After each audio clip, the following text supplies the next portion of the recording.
Penyelamatan terhadap 13 peserta ritual maut di Pantai Payangan, Kecamatan Ambulu, Jember, Jawa Timur diteruskan. Pemirsa, seorang wanita di Cirebon, Jawa Barat mendadak viral di media sosial. Ia mengaku sebagai pelapor dugaan kasus korupsi, namun justru ditetapkan tersangka oleh polisi.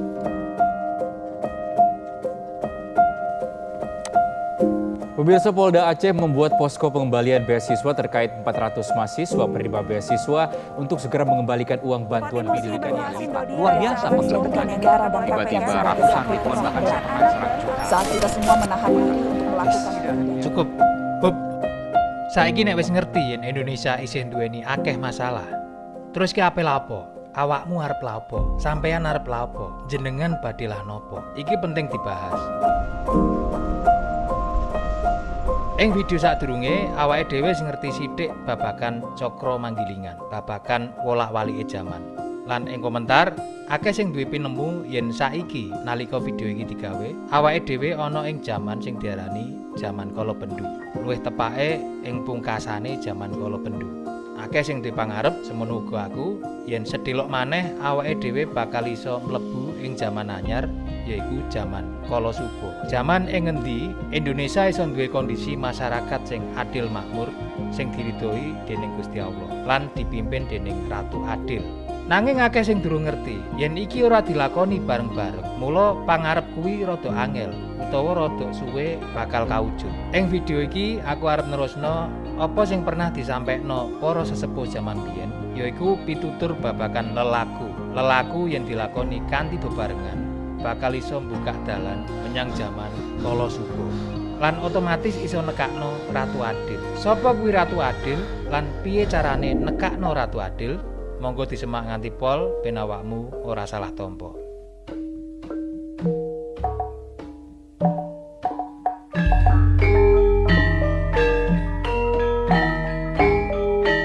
Sakwise ngerteni babagan wolak-walike jaman lan konsep cakra manggilingan, saiki sing paling penting yaiku piye carane awake dhewe iso mlangkah saka jaman kala bendu ning jaman kala subuh. Apa perlu nunggu pemerintah ngawiti iki? Apa iso saka awake dhewe? Mestine luwih gampang yen diwiwiti saka awake dhewe. Iki pernah tak bahas sithik ning unen-unen, aja nganti awake dhewe durung pecus keselak besus. Linke ana ing deskripsi lan maksude ngene. Sampeyan bakalan ora pecus ngurusi wong liya yen durung iso ngurusi awake dhewe. Sampeyan bakal angel ngubah wong liya ning mestine luwih gampang ngubah awake dhewe. Dadi ora usah ngoyo-woro ngurusi besus ning monggo padha ngurusi pecuse awake dhewe. Ing ilmu sosiologi iki diarani metode bottom up, perubahan sosial sing awitane saka ngisor mendhuwur. Metode iki senajan alon ning luwih akeh iso kelakon tinimbang metode top down. Top down kuwi perubahan sosial sing asale saka ndhuwur mengisor. Contone yaiku kebijakan ing model pemerintah sing otoriter utawa contoh liyane sing luwih ekstrim yaiku revolusi. Sakliyane biasane mangan korban, tatanan sosial sing dihasilno saka revolusi biasane kurang apik lan tetep mbutuhno wektu maneh kanggo mulihno kondisi mental masyarakat sing wis trauma. Mula bottom up luwih masuk kanggo Indonesia. Nanging apa sing tak sampekno iki luwih saka teoriku. Iki asale saka Syekh Lemah Abang utawa Syekh Siti Jenar.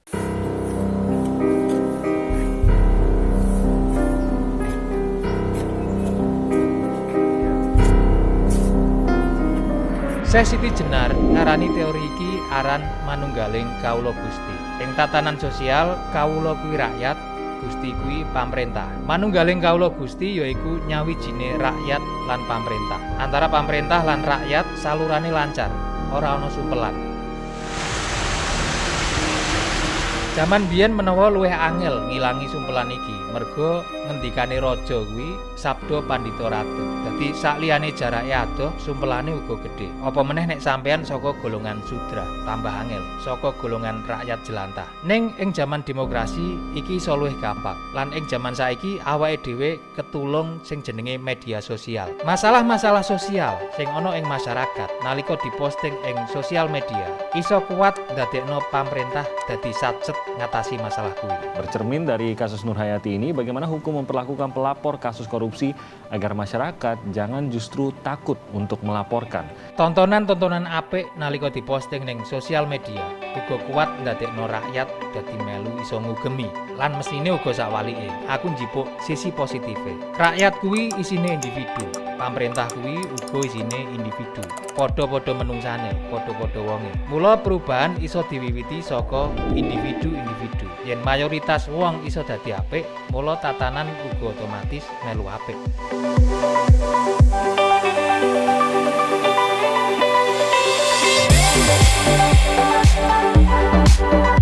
Sabanjure lewat media sosial kuwi, awake dhewe uga iso ngelingno rakyat lan pemerintah kanthi bebarengan.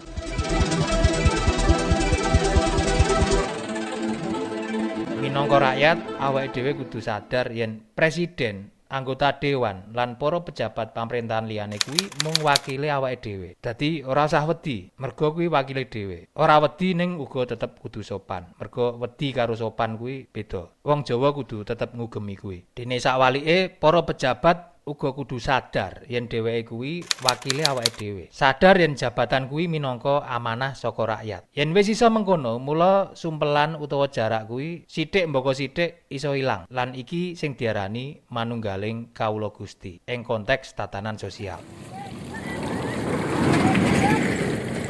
Saka Syekh Siti Jenar, saiki awake dhewe meguru marang Sunan Kalijaga. Apa sing arep tak sampekno iki asale saka wejangane Sunan Kalijaga menyang Sunan Bayat lan uga kanggo awake dhewe kabeh.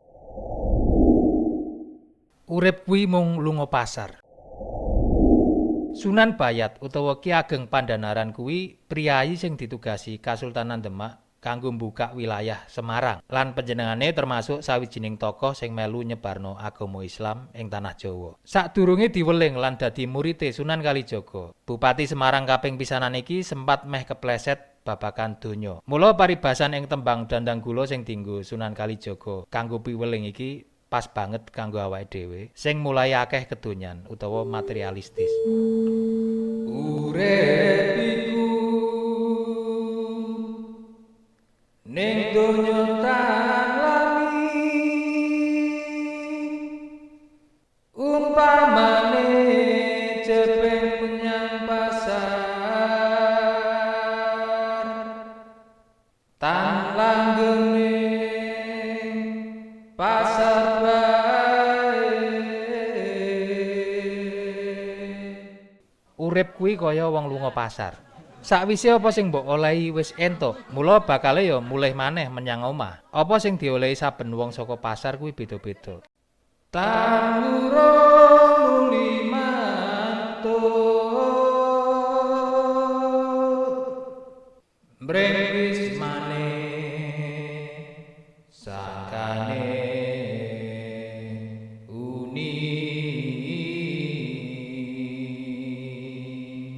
Dadi jenenge lelungan, mula ya ora suwe. Ora sak lawase ning pasar. Awake dhewe ora oleh santai-santai jagongan dhisik ning pinggir pasar. Ndang golek apa sing dibutuhake. Nek ora ndang gage, ora ndang cepet-cepet mundhak kepancal wektu. Wektune selak entek.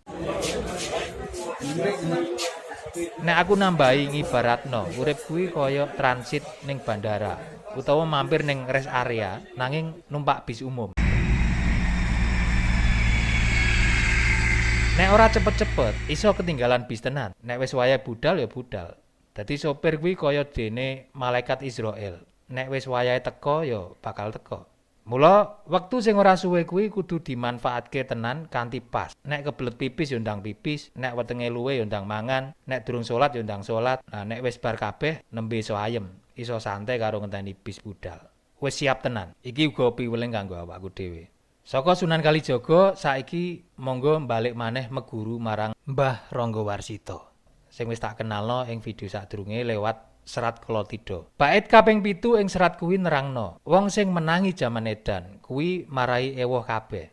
Arep melu edan ora tahan, ning nek ora edan ora keduman. Nanging kersane Gusti Allah, sak bejo-bejone wong kang lali kuwi luwih bejo wong kang eling lan waspada. Eling lan waspada kuwi piye?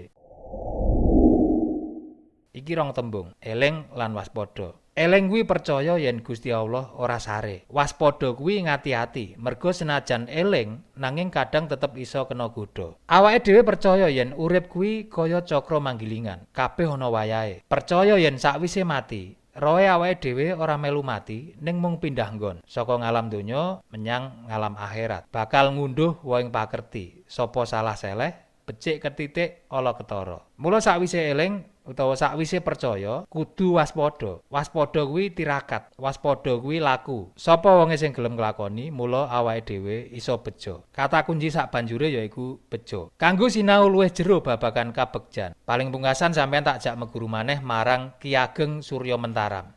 Kanggo sing durung kenal, Ki Ageng Surya Mentaram kuwi putrane Sri Sultan Hamengkubuwana kaping 7. Putra kaping 55 saka garwa Bendara Raden Ayu Retna Mandaya. Putrine Patih Danureja kaping 6. Dadi Ki Ageng Surya Mentaram kuwi uga putune Patih Danureja kaping 6. Ki Ageng Surya Mentaram gesang ing periode taun 1892 nganti 1922. Dadi seda ing yuswa 70 taun. Soal pitutur lengkape menawa ora cukup yen tak sampekno ing video iki, tak jipuk sing penting-penting wae sing nyambung karo topik video iki. Intine Ki Ageng Surya Mentaram kuwi yen diwenehi pilihan sugih apa bejo, panjenengane luwih milih bejo. Pinter apa bejo, panjenengane milih bejo. Kuwasa apa bejo, panjenengane uga bakalan tetep milih bejo. Merga wong pinter, wong sugih lan wong kuwasa kuwi isih kalah karo wong bejo. Awake dhewe iki urip ing 3 dimensi, yaiku jaman biyen, jaman saiki, lan jaman besok. Masa lalu, masa sekarang, lan masa depan. Iki diarani triwikarma. Apa sing awake dhewe rasakno saiki, kuwi uwoh saka sing awake dhewe lakoni sadurunge.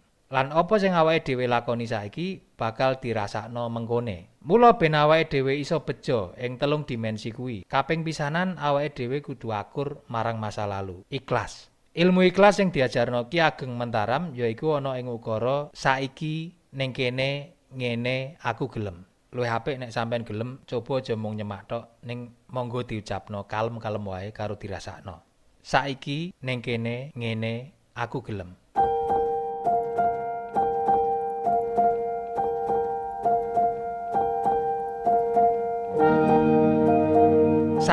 Saiki ya wektu sampean nonton YouTube iki. Ning kene, ning panggonane awake dhewe-dhewe. Ngene, ing kondisi sing wis diparingno pangeran marang awake dhewe. Aku gelem nampa, aku nrimo, aku ikhlas. Ucapno iki kanthi dirasakno jero ati. Saiki ning kene, ngene aku gelem. Sakwise gelem lagi dilanjut. Gelem apa? Saiki ning kene ngene aku gelem. Gelem apa? Gelem tadah, pradah lan ora wegah. Saiki ning kene ngene aku gelem. Aku gelem tadah, aku gelem pradah lan aku gelem ora wegah. Aku gelem obah.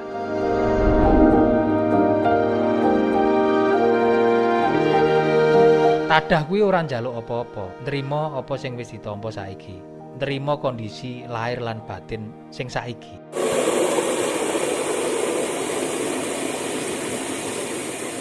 Sakwise tadah yaiku pradah. Gelem pradah kuwi artine gelem repot, ora cuek, peduli. Gelem menehno apa sing diduweni kanthi ikhlas, mbuh kuwi rupa ilmu, tenaga, pikiran utawa donya.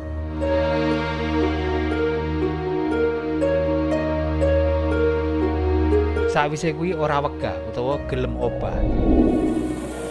Gelem obah kuwi gelem dandani dina iki ben luwih apik timbang wingi.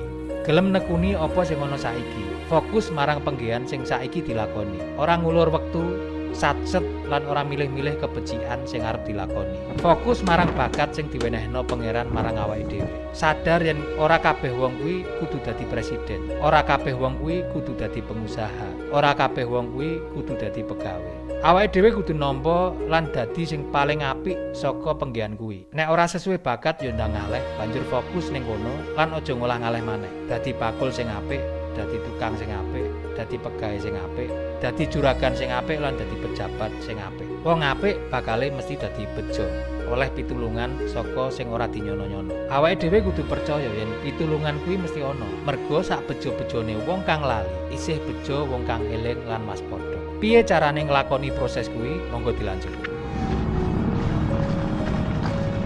Alon-alon kelakon. Dadi wong sing apik lan bejo kuwi ora segampang omonganku. Arep mbok cocot-cocotno ya lah. Kuwi tetep butuh usaha lan mestine ya akeh godaan. Kuwi jelas. Neng tetep kudu ora oleh owah lan ora oleh wegah. Mula wong Jawa uga duwe unen-unen alon-alon waton kelakon. Maksude alon-alon kelakon kuwi ora kok awake dhewe kudu klemat-klemet. Iki akeh sing salah maknani. Alon-alon waton kelakon kuwi menikmati proses, ora instan, khusuk, tanek, tumak ninah, ora grusa-grusu. Jaman saiki akeh wong sing padha seneng balapan, balapan sugih, balapan pinter, lan sak panunggalane. Urip kuwi ora perlu balapan kaya ning sirkuit Mandalika sing anyar kuwi. Dadi ora usah cepet-cepetan ketok sugih. Banjur pamer-pamer apa sing diduweni menyang status WA, menyang Instagram story utawa status Facebook. Lakoni wae prosese, ora usah noleh kiwonengen. Mengko nek wis wayahe bakal tekan dhewe. Saiki nek kabeh wis kelakon, sing pungkasan yaiku aja dumeh. Aja dumeh kuwi aja mentang-mentang. Aja mentang-mentang sugih terus nganggo kalahan wong pelarat. Aja dumeh pinter terus sok-sokan komentar ning YouTube. Nganggep wong liya bodho kabeh. Aja mentang-mentang wis sinau kawruh agama njur ngrasa yen awake dhewe wis paling alim. Aja dumeh kuwasa njur petingkah saenake dhewe. Sugih, pinter, alim lan kuwasa kuwi penting kabeh kanggo sangu awake dhewe mengko. Ning kuwi kabeh ora bakal digawa mati.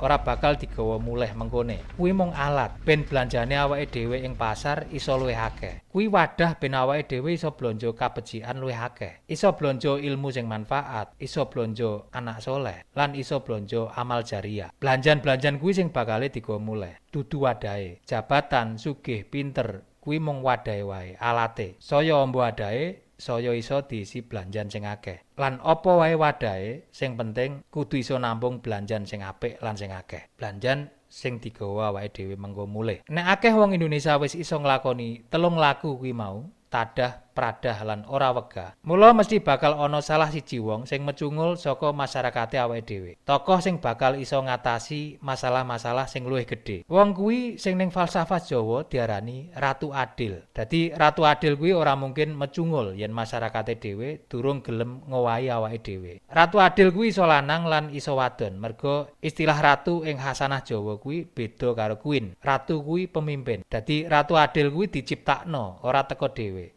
Diciptakan, bukan tercipta. Diceluk. Sing nyiptakno ya awake dhewe kabeh. Nek petinggi desamu kaya ngono, lah sing milih mbiyen sapa? Bupatimu kaya ngono, lah sing milih sapa? Gubernurmu kaya ngono, sing milih uga awake dhewe. Kuwi pengilone awake dhewe. Presiden lan anggota dewan sing milih uga awake dhewe. Kuwi kaca benggala. Para pemimpin ing jaman demokrasi kuwi iso dadi merga dipilih saka suara terbanyak, suara mayoritas. Dadi nek mayoritas masyarakate elek, sing metu uga elek. Nek mayoritasé apik, sing metu uga apik. Sederhanane ngono. Dadi nek akeh wong sing wis gelem tadah, pradah lan ora wegah, mula Ratu Adil sing manunggal karo rakyate iso kawujud. Ing alam demokrasi, manunggaling kawula Gusti iki luwih gampang kawujud. Merga Ratu Adil ora didasari saka nasab utawa turunan, nanging saka salah siji wong saka golongane awake dhewe sing ancen pantes dadi ratu sing adil. Dadi nasab kuwi ra patek penting ning kene. Sampeyan arep keturunane sapa wae, nek sampeyan tumindake ala, ya tetep ra iso dadi ratu adil. Ing mengko aja sama sangkan paranipun. Mengko padha weruwa yen asale sangkan parandu nguni aja nganti kesasar.